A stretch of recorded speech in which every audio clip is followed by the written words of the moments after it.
আসসালামু আলাইকুম রহমতুল্লাহি ওয়াবারাকাতুহু। সম্মানিত দর্শক, আগামী সংসদ নির্বাচন কবে হবে আমরা এখনো পর্যন্ত জানি না। তবে নির্বাচন হবে এবং নির্বাচন হতে হবে। এখন সেই নির্বাচনের আগে নানা রকম শঙ্কা আশঙ্কা, যেগুলো নিয়ে সামাজিক মাধ্যম থেকে শুরু করে আমাদের অনেকের পারিবারিক বা ঘরোয়া যে বৈঠক, সেখানে রীতিমতো সরগরম আলোচনা চলছে। হেডলাইনগুলো এরকম: ডক্টর ইউনূস সাহেব যে সরকার পরিচালনা করছেন, এটি শেষ পর্যন্ত একটি সুন্দর নির্বাচন নিষ্পন্ন করে তিনি সম্মান নিয়ে যেতে পারবেন কিনা। ২ নম্বর হলো, তিনি কতদিন থাকবেন। কেউ কেউ বলেন যে তিনি ৫ বছর থেকে ৬ বছর থাকবেন, আবার অনেকে ভিন্ন মত কিন্তু পোষণ করেন। অনেকে ভারতের চক্রান্ত, তারপরে ভারতের হস্তক্ষেপ, সেনা শাসন, জরুরি অবস্থা, আরো নানা রকম কথাবার্তা অনেকে বলেন। এবং আমাদের যে বাংলাদেশের রাজনীতির ইতিহাস, সেখানে অতীতে আমরা নানাভাবে বিভিন্ন সময় নানান দুর্ভোগ দুর্দশা, দেশি এবং বিদেশি চক্রান্তের কবলে পড়েছি। ৭৫-এর ১৫ই আগস্টের পর থেকে একদম ৭ই নভেম্বর পর্যন্ত এই সময়টি চারবার ৪টি প্রেক্ষাপট তৈরি হয়েছে। খন্দকার মোশতাক এবং তার মন্ত্রিসভা প্রথম, খালেদ মোশাররফ এবং তার যে কু দ্বিতীয়, কর্নেল তাহের এবং ৭ই নভেম্বর তৃতীয়, কর্নেল তাহেরের বিদায়, জিয়াউর রহমান সাহেবের ক্ষমতায় আরোহণ চতুর্থ। তো ৪টি ধাপ পার হয়ে দেশে কিন্তু স্ট্যাবিলিটি এসেছিল। আবার জিয়াউর রহমান সাহেবের নির্মম হত্যাকাণ্ডের পর অস্থিরতা, একটার পর একটা সেনা বিদ্রোহ। তাহলে প্রথম হত্যাকাণ্ড ঘটলো, সেনা বিদ্রোহ ঘটলো, এবং জেনারেল আবুল মঞ্জুর নিজেকে সর্বাধিনায়ক ঘোষণা করলেন, দুটো। তারপরে একটা নির্বাচন হলো, জাস্টিস সাত্তার প্রেসিডেন্ট হিসেবে নির্বাচিত হলেন ৩ নম্বর।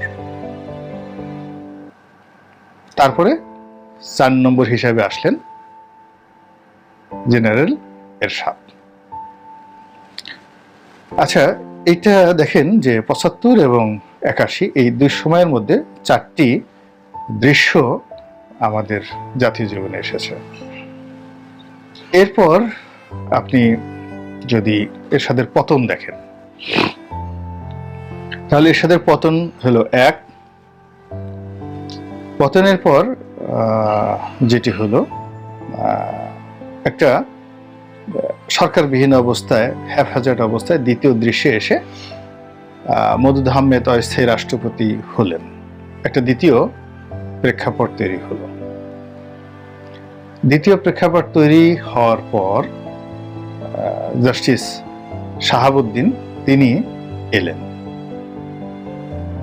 এরপর নির্বাচন হলো, ৪ নম্বরে এলেন বেগম খালেদা জিয়া। এভাবে বাংলাদেশে যদি 111 ধরেন, সেই 111-এর সময়টিতেও ঠিক একইভাবে ৪টি প্রেক্ষাপট তৈরি হয়েছে, জাস্ট 4 স্টেজ। তো আমাদের দেশের এই রাজনীতির সঙ্গে যেমন ৪টি স্টেজ রয়েছে, তারই ধারাবাহিকতা এখন দ্বিতীয় স্টেজ চলছে। তো দ্বিতীয় স্টেজ চলার কারণে যারা রাজনীতিতে বিশ্লেষণ করেন, তারা অতীতের সেই অভিজ্ঞতা নিয়ে বলেন যে প্রকৃতিতে একই ঘটনা বারবার ঘটবে। কেন আগস্ট মাসে আওয়ামী লীগের জন্য বারবার একই দুর্ভোগ দুর্দশা হতে হবে? আগস্ট মাসে কেন শেখ হাসিনার পলায়ন? আগস্ট মাসে কেন বঙ্গবন্ধুর হত্যাকাণ্ড? এই আগস্ট মাসে কেন শেখ হাসিনার উপর গ্রেনেড হামলা? অর্থ প্রকৃতি কারো কারোর জন্য কোনো কোনো বিষয় নির্ধারণ করে দেয়। আমাদের জাতীয় জীবনে এই ক্ষমতার যে পালাবদল, সেই পালাবদলের মধ্যেও এভাবে ৪টি ধাপ আমাদেরকে পার হতে হয়েছে। আমাদের মুক্তিযুদ্ধর কিন্তু ৪টি ধাপ এভাবে আমরা পার হয়েছি। হিসাব করে দেখেন, যদি আপনি প্রথমে ধরেন যে আমরা সেই মুক্তিযুদ্ধের যে শুরুটা কি হলো, একটা সুন্দর নির্বাচন হলো। শত্রু নির্বাচন, এটা প্রথম ধাপ। সেই নির্বাচন অস্বীকার করা হলো। অস্বীকার করার ফলে কি হলো, সেই 7ই মার্চের ভাষণ যখন দেয়া হলো, 7ই মার্চের ভাষণ দিয়ে যে একটা প্রেক্ষাপট তৈরি করা হলো, এটা হলো দ্বিতীয়। তৃতীয় যেটি হলো, সেটি হলো একটা যুদ্ধ, 25শে মার্চের পর থেকে একদম 16ই ডিসেম্বর পর্যন্ত। তারপর চতুর্থ ধাপে আলেন কে? শেখ মুজিবুর রহমান, বঙ্গবন্ধু। তো এই যে 4টি ধাপ, এভাবে আমি মানে 111-এর সময় ঠিক 4টি ধাপ গুনে গুনে দেখেন, সবসময় এরকম ঘটনাগুলো ঘটেছে। আবার এই যে শেখ হাসিনার যে পতন, সেই পতনে এসে চতুর্থ ধাপে তিনি এসে তার পতন হলো। 2009 থেকে 13 পর্যন্ত এক ধাপ, তারপরে 2014 দ্বিতীয় ধাপ, তৃতীয় ধাপ আপনার যাকে বলা হয় 2018 সালের নির্বাচন, আর 24 নির্বাচনের চতুর্থ ধাপ এসে কুল্লু খালাস। তো এই কারণে অনেকগুলো বিষয় নিয়ে আলোচনা হচ্ছে এখানে। প্রকৃতির লীলা খেলা, প্রকৃতি খেলবেন, আমরা যেটা সাধারণ বাংলায় যেটা বুঝি সেটি নিয়ে আলোচনা করি। আমরা জানি যে রাজনীতি is a political science. Science মানে বিজ্ঞান। বিজ্ঞান হলো এমন একটা বিষয়, বিশেষ জ্ঞান, যেটা প্রমাণিত, অঙ্ক দিয়ে, সূত্র দিয়ে এটা এমনভাবে প্রমাণিত যে এখানে আসলে ভিন্ন দিকে যাওয়ার কোনো রাস্তা নেই। তো রাজনীতির বিজ্ঞানেও আপনি যদি বিজ্ঞানটা জানেন, হিসাব করতে পারেন, আপনি বলে দিতে পারবেন যে আগামীতে রাজনীতি কেমন হবে আর বর্তমানে কিভাবে চলছে। আপনারা লক্ষ্য করছেন যে রাজনীতির মাঠে আওয়ামী লীগের অনুপস্থিতিতে যে শূন্যতা, সেই শূন্যতা আপনি রাজপথে, বিপণী বিতানে, অফিস আদালতে, কোর্ট কাছারিতে, ব্যবসা বাণিজ্যে, শিল্প সাহিত্য সংস্কৃতিতে, টেলিভিশন টকশোতে, লেখালেখিতে, সব জায়গাতে দেখতে পাচ্ছেন, এবং বর্ণহীন।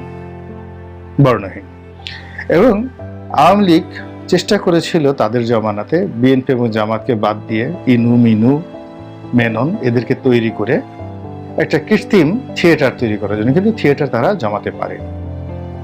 আবার আওয়ামী লীগের অবর্তমানে যে শূন্যতাটা তৈরি হয়েছে, সেই শূন্যতাটা পূর্ণ করার জন্য নানা রকম চেষ্টা তদবির হচ্ছে, কিন্তু সেটা পূর্ণ হচ্ছে না। আর সেই পূর্ণ না হওয়ার কারণে কি হচ্ছে, দীর্ঘদিনের যারা বন্ধু, বিশ্বস্ত, তাদের মধ্যে শত্রুতা তৈরি হয়ে গেছে, বিভেদ তৈরি হয়ে গেছে, অবিশ্বাস তৈরি হয়ে গেছে। আর এই সময়ের মধ্যে যারা দীর্ঘদিনের শত্রু, প্রতিদ্বন্দ্বী, তাদের মধ্যে মিত্রতা তৈরি হয়ে গেছে। ইসলামপন্থী দলগুলোর মধ্যে নিদারুণ বিভেদ, বিসংবাদ ছিল, এখন তারা সবাই ঐক্য করার জন্য উদ্গ্রীব হয়ে পড়েছে। এটি এই সময় রাজনীতির বিজ্ঞান।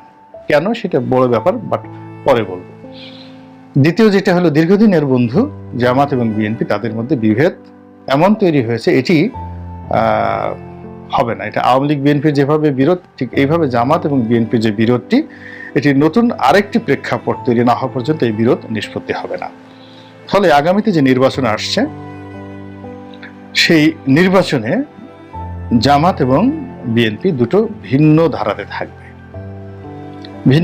থাকবে, এবং যদি বিএনপি জিতে যায় তাহলে জামাতের অবস্থা তাই হবে যেভাবে আওয়ামী লীগের জামানায় তাদের হয়েছিল। আবার যদি জামাত জিতে যায়, বিএনপির অবস্থা তাই হবে যেভাবে আওয়ামী লীগের জামানায় তাদের হয়েছিল। এইরকম একটা অবস্থা তৈরি হয়ে গেছে, এবং এটা দেখবেন যে যখন নির্বাচন হবে, নির্বাচনের আগেই একটা জোট হয়ে যাবে, এবং সেই জোটটি বিএনপির সাথে যারা আসবে তারা হলো হেফাজত ইসলামীর যে গ্রুপটি। এখন জনাব মামনুল হক সাহেব আছেন, মুফতি এজাহার সাহেব আছেন, এজাহার সাহেবের ছেলে মুফতি হারুন এজাহার আছেন, তারপরে সাখাওয়াত রাজি সাহেব আছেন। ওনাদের নেতৃত্বে যে হেফাজত, এই গ্রুপটি চলে আসবে বিএনপির সঙ্গে। আর যেটি আছে সেটি হলো জামাতের সঙ্গে যেটা হবে সেটা হলো বিএনপির সঙ্গে কিন্তু চরমনাই পীর সাহেব ওনারাও চলে আসবেন। আর অন্যদিকে জামাতের সঙ্গে হেফাজতের আরেকটি গ্রুপ তারা যাবেন এবং আওয়ামী লীগের সঙ্গে জামাতের একটা বন্ধন তৈরি হয়ে যাবে, একটা ঐক্য তৈরি হয়ে যাবে। তো আমি আবার সেখানে দেখে নিই, যেখানে যে জিনিসটা বলছি যে তো এবং জাতীয় পার্টি, জামাত, জাতীয় পার্টি এবং আওয়ামী লীগ, তার সঙ্গে হেফাজতের একটা অংশ, যে হেফাজতের অংশটি এখন লালবাগে ঢুকতে পারছে না, সেই মুক্তি ফয়জুল্লাহর নেতৃত্বে যে অংশটি আছে সেই অংশটি জামাতের সঙ্গে চলে আসবে। এবং এটা যদি হয়ে যায়, আপনি চিন্তা করেন সেই নির্বাচনটি কতটা সহিংস, কতটা প্রতিযোগিতামূলক এবং কতটা অগ্নি পরীক্ষা হবে। এবং এটা আমার কথা কিন্তু আমি আজকে বললাম, কিন্তু আরও কয়েকদিন আগে, সপ্তাহখানেক আগে বিএনপির যিনি ভারপ্রাপ্ত চেয়ারম্যান রয়েছেন জনাব তারেক রহমান সাহেব, তিনি কিন্তু এই একই কথা বলেছেন যে আগামী নির্বাচনটি কিন্তু সহজ হবে না, খুবই কঠিন, খুবই দৃঢ়তার সাথে হবে। এর মধ্যে আওয়ামী লীগের যাদের অভিযুক্ত লোকজন রয়েছে তারা কেউ দেশে আসবেন না, নতুন একেবারে সম্পূর্ণ নতুন নেতৃত্ব আসবেন, তারা হয়তো অনেকেই পাশ করবেন না, সিট হয়তো 15 থেকে 20 বা সর্বোচ্চ 30টি সিট তারা পেতে পারেন। কিন্তু ভোটের রাজনীতিতে জয়েন্টলি তারা যদি সত্যিকার অর্থে জামাতকে ভোট দেন অন্তর থেকে, তাহলে জামাত যদি ক্ষমতায় চলে আসে, এটা অবাক হওয়ার কিছুই থাকবে না। এবং জামাতের সঙ্গে আওয়ামী লীগের যে সম্পর্ক, এই সম্পর্ক কিন্তু ঐতিহাসিক, বারবার তাদের মধ্যে সেই সম্পর্ক হয়েছে।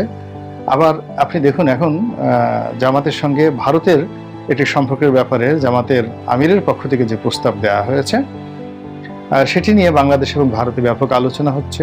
আবার ডক্টর মোহাম্মদ ইউনূস সাহেবের সঙ্গে জামাতের যে সম্পর্ক, আবার ডক্টর মোহাম্মদ ইউনূসও ভারতের সাথে সম্পর্ক করার জন্য যে চেষ্টা চালাচ্ছেন, তার বিপরীতে বিএনপিকে চীনের কাছে যেতে হচ্ছে।